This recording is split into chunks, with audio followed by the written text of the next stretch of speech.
облыстан қаншама департаменттер қатысып?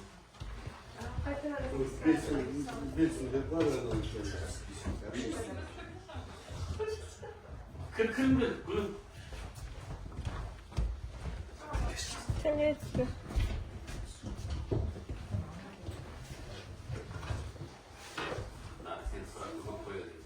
Malum komşuyla bir de var. Yaklaşık et falan dedi. Koydu oturmasın bulmuyor. Şuraya yanına gelin. Önce Nantetra satacağım. Bir söz gördük. Kandidat indirmeye koyuyor diye.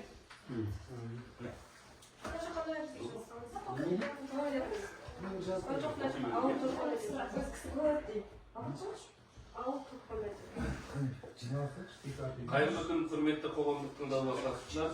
Қазақстан Республикасының Экология кодексінің 73 бабының 11 тармағына және қоғамдық тыңдаулар өткізу қағидаларының 21 тармағына сәйкес қоғамдық тыңдаулар әкімшілік аумақтық бірліктің облыстар, облыстық және аудандық маңызы бар қалалар жергілікті атқарушы органның өкілінің төрағалығымен өткізіледі. Мен Күзет Қуатбекұлы, Марқұл ауылдық округінің әкімі, жергілікті атқарушы органның өкілі ретінде осы жиналысқа төрағалық етемін.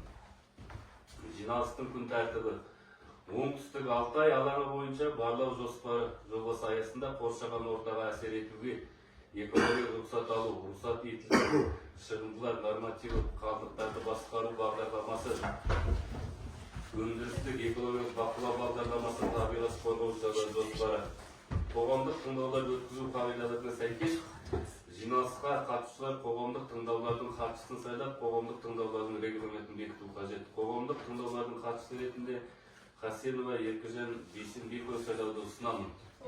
Қолдайтындар? Қолдарыңызды көтеріңіздер. Қарсы жоқ, бір ауыздан қолдаңдар. Қоғамдық тыңдаудың хатшысы болып Хасенова Еркежан Бейсенбекова сайланды. Жиналыс хатшысының функциялары орындалу бастауын сұраймын. Мен қоғамдық тыңдаулардың келесі регламентін ұсынамын. Қоғамдық тыңдауларға қатысушыларды тіркеу, қоғамдық тыңдаулардың ашылуы, баяндамашы РУД проекті жауапкершілігі шектеулі серіктестің экологы Назерке Ержанқызы жалпы уақыт 20 минутқа дейін. Баяндаманы талқылау, қоғамдық тыңдауларға қатысушылардың ескертулері мен ұсыныстарын тыңдау, қоғамдық тыңдаулардың тақырыбы бойынша сұрақтар мен жауаптарды жалпы уақыт 30 минутқа дейін. Сөйлеу, сұрақ қойып, ескерту немесе ұсыныс жасау үшін қолыңызды көтеріп, өзіңізді таныстыруыңыз керек. Бір сұрақ қоюға, ескерту немесе ұсыныс жасауға бөлінген уақыт 5 минутқа дейін. Сұрақтар, ескертулер мен ұсыныстар жиналыстың күн тәртібіне сәйкес қоғамдық тыңдаулардың мәні бойынша болуы тиіс. Сұрақтарға жауапқа 5 минутқа дейін. Бастамашы сөз сөйлеушіге 5 минутқа дейін. Қоғамдық тыңдауларды қорытындылау 15 минутқа дейін. Қатысушылардың сұрақтары мен ескертулер мен ұсыныстарының сөз сөйлеу ережесі. Бірінші, әрбір қатысушы кезек тәртібімен жоба бойынша сұрақ қоюға, ескертулер мен ұсыныс айтуға құқылы. Кім бірінші болып қол көтерсе, сол сұрақ қойды немесе ескерту ұсыныс білдіреді. Екінші, егер қатысушы сұрақ немесе бірнеше сұрақ қойса, мен жоба бойынша ескерту ұсыныс білдірсе, ол келесі сұрақты немесе ескерту мен ұсынысы тек басқа барлық қатысушылардың сұрақтарын қойып, ескертулерінің ұсыныстарын айтып болғаннан кейін ғана қояды. Үшінші, қоғамдық тыңдауларды өткізу қағидаларының 8 тармағына сәйкес нақты тұжырымдалмаған ескертулер мен ұсыныстарды мәнін ашпайтын немесе қоғамдық тыңдаулардың тақырыбына айқын қатысу ескерту ұсыныстар есепке алынбайды. Мен регламентте бекітуге дауыс беруді ұсынамын. Қолдайсыздар ма? Қалыс жоқ. Қараңыз.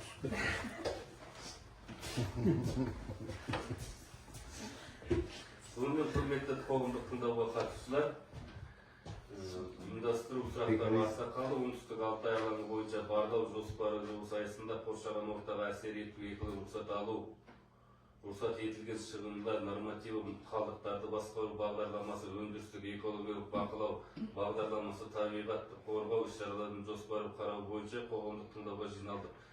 Сөз РУД проекті жауапкершілігі серіктестігінің экологы Назерке Ержанқызына беріледі. Қайырлы күн, құрметті жиналыс. Экологиялық кодекстің 122 бабына сәйкес әсер етуге экологиялық рұқсат алу өтінішке эмиссиялар нормативтер жобасы, қалдықтарды басқару бағдарламасы, өндірістік бақылау бағдарламасы және қоршаған ортаны қорғау жөніндегі іс-шаралар жоспары қоса берілуге тиіс. Баяндаманың мазмұны қоғамдық тыңдауларды өткізу қағидаларының 31-ші тармағының 2-ші тармақшасының талаптарына сәйкес келеді. Сіздердің назарларыңызға қоғамдық тыңдауларға ұсынылған жобалардың қысқаша мазмұнын ұсынамын. Атмосфераға ластаушы заттарды рұқсат етілген шығарындылардың эмиссиялары нормативтер жобасы. Санком Инвест 2019 жылғы 11 желтоқсанда берілген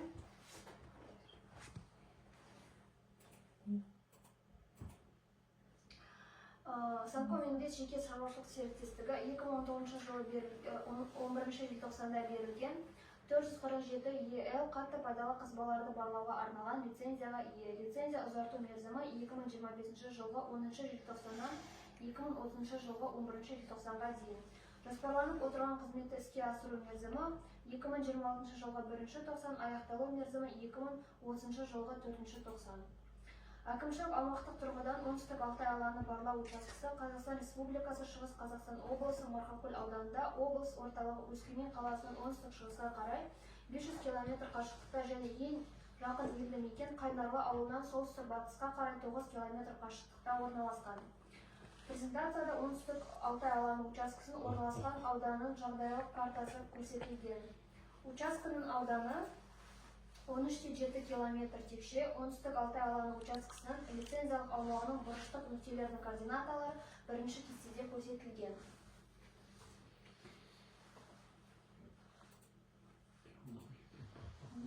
Қабылданған жобалық шешімдер оңтүстік Алтай алаңы учаскесіндегі барлау жоспарын іске асыру шеңберінде лицензиялық аумақ шегіндегі перспективалы учаскелердің ресурстық әлеуетін анықтауға бағытталған геологиялық барлау жұмыстарын жүргізу көзделеді.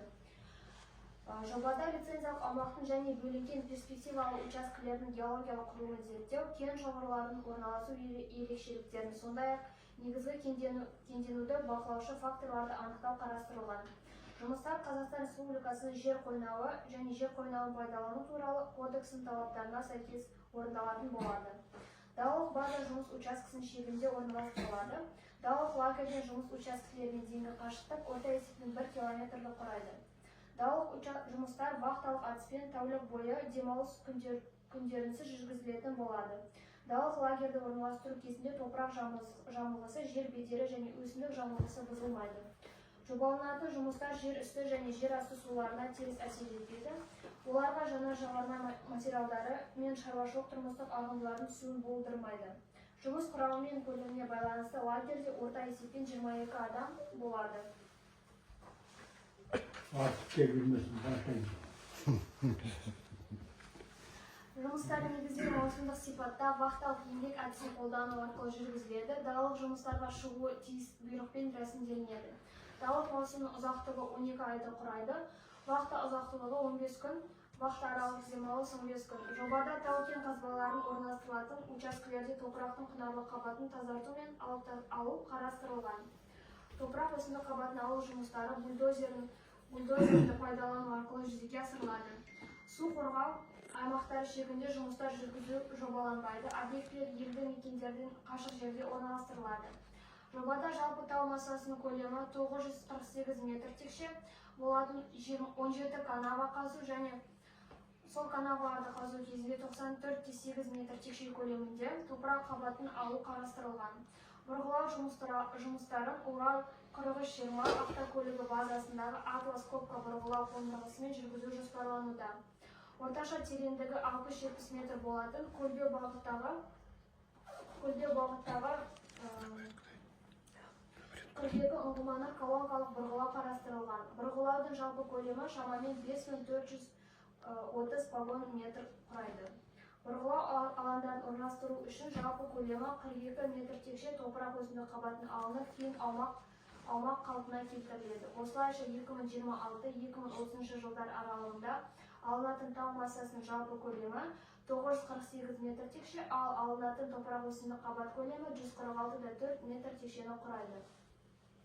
Бұрғылау аяқталғаннан кейін жобада су өткізгіш қабаттарды және болашақта игерімге жататын пайдалы қазбалар аралықтарын ұңғыма оқпаны мен жарықтар арқылы судың түсуін қорғау мақсатында ұңғымаларды жою тампонажы жүргізу қарастырылған. Ұңғымалар елді мекендерден қашық орналастырылады, ал бұрғылау мен тау-кен қазу жұмыстарын су қорғау аймақтарында жүргізілмейді. Геологиялық құжаттау аяқталғаннан кейін ұңғыма оқпандары экологиялық қауіпсіз саз ерітіндісімен тампажданады, ал канавалар сынамалар алу және химиялық талдамалық зерттеулер жүргізілгеннен кейін рекультивацияланады. Қажетті жабдықтардың тізімі екінші презентацияда көрсетілген.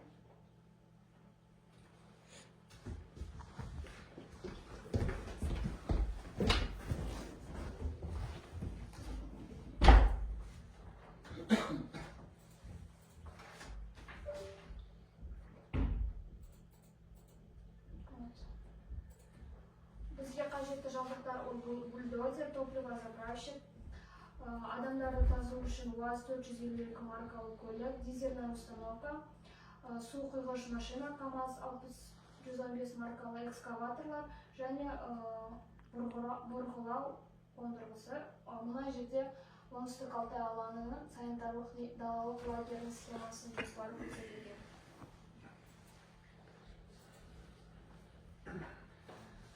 Атмосфералық ауаға әсері. Қарастырылып отырған аумақта жалпы 5 ұйымдастырылмаған және 1 ұйымдастырылған ластаушы көз жұмыс жасайтын болады. Талдау көрсеткенде атмосфералық ауаға 10 ластаушы зат шығарылатын болады. Олардың құрамы азот диоксиді, азот оксиді, көміртек, күкірт диоксиді, күкіртсутек, көміртек оксиді, бензопирен, формалдегид, қаныққан көмірсутектер және кремний диоксиді бойынша қамтитын биорганикалық шаң. Жалпы шығындылардың көлемі 2026-2030 жылдары 0,8 тонна жылына құрайды.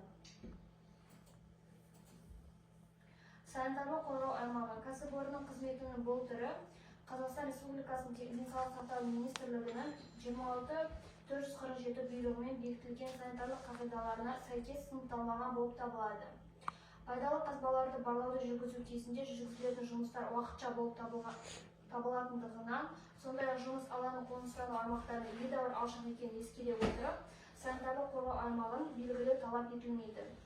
Қазақстан Республикасының экологиялық кодексіне сәйкес нысан 2-ші санатқа жатады. Ол үшін санитарлық қорғау аймағының ең төменгі мөлшері 500 метрді құрайды. Санитарлық қорғау аймағын қалыптастыру атмосферада ластаушы заттардың тарауын есептеу негізінде лицензияланған ERA 3.0 бағдарламалық кешенін пайдалану арқылы автоматты түрде жүргізіледі. Осыған сәйкес жобаланатын геологиялық барлау жұмыстары адамның тіршілік ету ортасы мен денсаулығына әсер ететін объекті болып табылмайды. Себебі санитарлық қорғау аймағының шекарасында ластану деңгейінің қосылатын үлес шекті рұқсат етілген концентрациясының 0,1 үлесінен аспайды. Барлау жұмыстары қысқа мерзімді сипатқа ие. Далалық жұмыстарды жүргізу 2026-2030 жылдар кезеңде жоспарланған. Сумен жабдықтау және су бұру. Ауыз сумен жабдықтау мамандандырылған ұйыммен жасалған шарт негізінде бөтелкедегі суды жеткізу арқылы жүзеге асырылады. Техникалық сумен жабдықтау көлемі 7800 метр текше тасымалданатын су есебінен қамтамасыз етіледі. Ауыз су шығыны егер 22 адам жұмыс жасайтын болса, тәулігіне 19,8 метр текше. Геологиялық барлау жұмыстары кезінде жер үсті су айдындарында сарқынды суларды ағызу көзделмейді. Ағынды суларды мамандандырылған ұйым шарт бойынша әкететін болады. Жұмыстарды жүргізу кезінде жер үсті және жер асты су ресурстарына тікелей су объектісін ауыз су және шаруашылық қажеттіліктеріне қанағаттандыру үшін алып қою немесе алып қоймау пайдалану көзделмейді. Ағынды суларды жер үсті су айдындарына ағызу көзделмейді.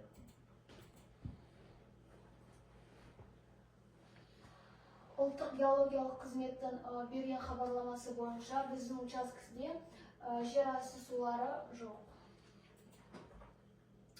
Қалдықтарды басқару бағдарламасы. Жұмыс жүргізу кезінде қалдықтардың екі түрі түзеледі. Ол тұрмыстық қатты қалдықтар 1,650 тонна жылына және металл сынықтары 0,607 тонна жылына.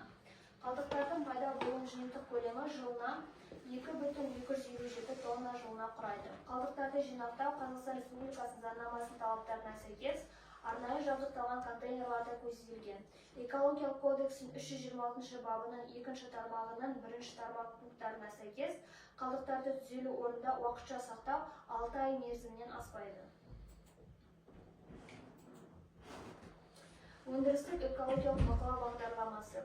Өндірістік экологиялық бақылаудың негізгі міндеттері ол атмосфералық ауаны ластану негізгі көздеріне атмосфералық ауа сапасын бақылауды ұйымдастыру, өсімдіктер мен жануарлар дүниесінің әсерін бақылауды ұйымдастыру, кәсіпорын аумағындағы топырақ жамылғысының жай-күйіне, сондай-ақ өндірістік тұтыну қалдықтарын бақылауды ұйымдастыру. Өндірістік экологиялық бақылауды жүргізудің күтілетін нәтижелер ол қоршаған орта компоненттерінің жай-күйі туралы натуралдық бақылаулар негізінде сенімді ақпарат алу, жүргізіліп отырған шаруашылық қызметтің қоршаған ортаға әсерін бағалау, шаруашылық қызметтің ұзақ мерзімді салдарын және қолайсыз жағдайларын болжау, қажет болған жағдайда әсерлерді азайтуға немесе жоюға бағытталған тиімді іс-шараларды әзірлеу.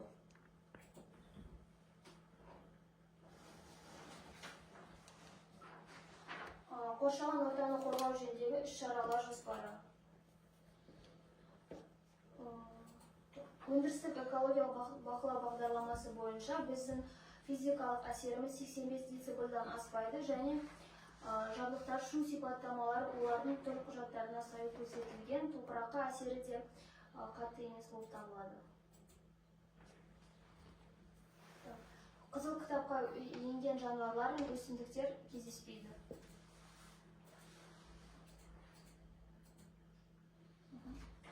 Қоршаған ортаны қорғау жөніндегі іс-шаралар жоспары. Ол экологиялық кодекстің 125 бабының талаптарына сәйкес, екінші санаттағы объекті үшін қоршаған ортаға әсер етуге экологиялық рұқсат алу туралы өтінішке қосымша ретінде әзірленеді. Бұл қоршаған ортаны қорғау жөніндегі іс-шаралар тізбесіне мынандай тармақтар енгізілген. Ол ең бірінші шаңды басу. Шаң басу жұмыстарын жүргізу, санитарлық және жылжымалы көздерден шығатын ластаушы заттардың шығарындыларын болдырмау және азайту жөніндегі іс-шараларды орындау. Геологиялық барлау жұмыстары учаскесінің аумағында өндірістік қалдықтарды ұзақ мерзімде сақтауды болдырмай, іргелес аумақта тұрақты түрде тазалау, қалдықтарды шығару қайта өңдеу немесе кәдеге жарату бойынша мамандандырылған кәсіпорындармен шарттар жасау. Әкімшілік аумақтық бірліктер аумақтарын көгалдандыру, жасыл желектер алаңдарын ұлғайту, кәсіпорындар аумақтарында қолайсыз экологиялық факторларға ұшыраған жерлерге отырғызу жұмыстарын жүргізу. Қорытындылай келе, халықтың денсаулығына теріс әсер етпейді, өйткені жүргізілетін есептеулер негізінде объектінің санитарлық қорғау аймақ шекарасында және одан тыс жерлерде атмосферадағы ластаушы заттардың шекті концентрацияларын асып кетуі рұқсат етілген нормалардан аспайды. Жоспарланған жұмыстарды жүргізу жақын маңдағы қоныстану аймағы Қайнарлы ауылынан 9 км қашықтықта орналасқан тұрғындардың әлеуметтік тұрмыстық инфрақұрылымына жағымсыз жүктеме туғызбайды және геожүйені бұзатын қайтымсыз процестерді тудырмайды. Баяндама аяқталды. Баяндамаңыз үшін рахмет. Енді талқылауға көшейік. Еске саламыз, сөйлеу немесе сұрақ қойып ескерту немесе ұсыныс жасау үшін қолыңызды көтеріп өзіңізді таныстыруыңыз керек. Сұрақ қойып ескерту немесе ұсыныс жасау үшін 5 минутқа дейін. Сұрақтар, ескертулер, ұсыныстар қоғамдық тыңдаулардың мәні бойынша болу керек. Сұрақтар, жауаптар 5 минутқа дейін, басқа түсінуші 5 минутқа дейін. Сұрақтарыңыз болса. Осы ауылдың тұрғаны есен келсе, мен түсінгенім сіздер георазведке, бұл жерде подрядчиктің елдер представителер бар ма екен? Подрядчиктар? Представителер бар ма? Біз заказчикпіз ғой.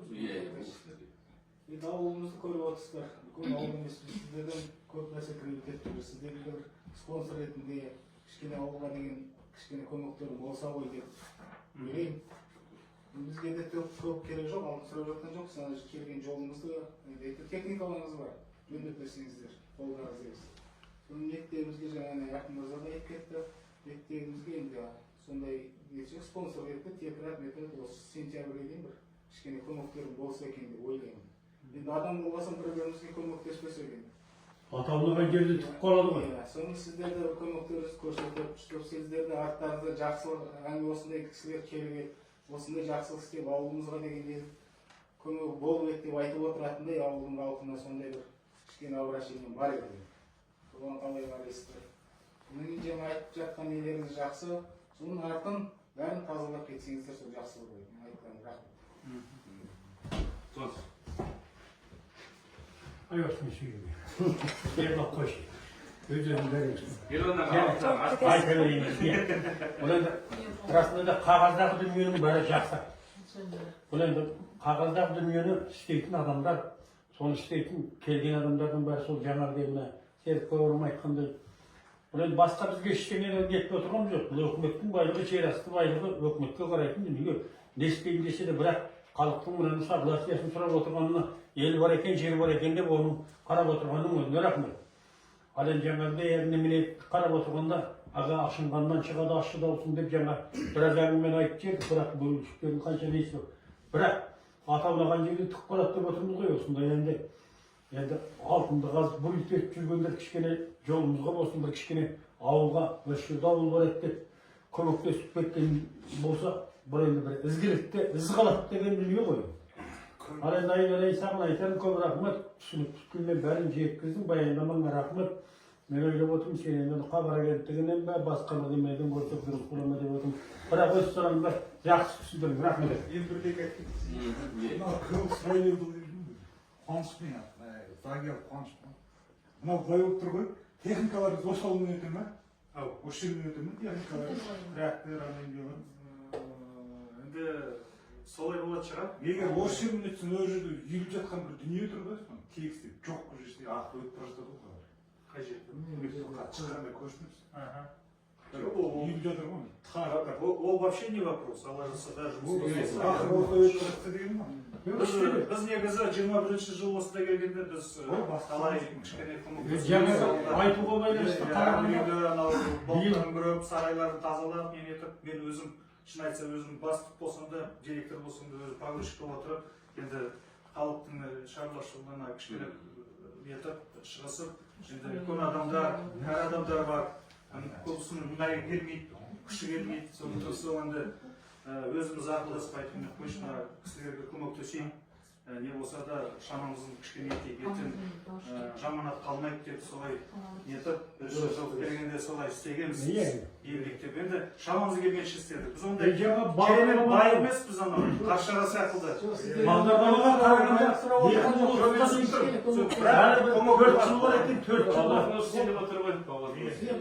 4 сіздерден болады. Баяндамаңыз, оған өзім Қабылдасаңыздар. 4 жыл бар екен, 2030-ға дейін келдің бе? 5 жыл бар.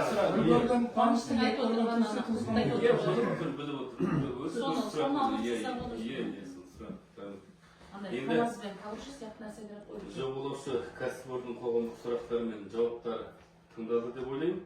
Енді Zoom платформасы арқылы тыңдауға қосылған қатысушылардың сұрақтары болса, сұрақтарды қойып өтуіңізге болады.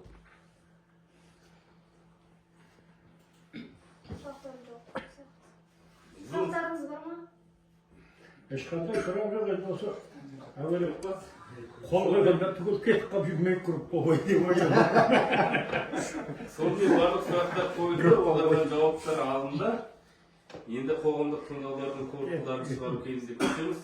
Біздің қарастыруымызға және талқылауымызға ұсынылған оңтүстік Алтай алаңы бойынша барлау жоспары жобасы аясында қоршаған ортаға әсер ету экологиялық рұқсат алу, рұқсат етілген шығындар, нормативі, қалдықтарды басқару бағдарламасы, өндірістік экологиялық бақылау бағдарламасы, табиғатты қорғау шараларының жоспары, қоғамдық тыңдауларға қатысушылардың қаралған құжаттары мен тыңдалған баяндамалардың сапасы туралы оларды түсінудің толықтығы мен қолжетімділігі тұрғысынан жалпы пікірін айта аламын.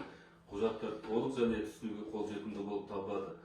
Сондай қоғамдық тыңдаулар өтті деп айта аламын және қоғамдық тыңдаулар аяқталды деп жарияланды. Барлық қатысушыларға рахмет келген. Бая күндемей қалды білмеймін.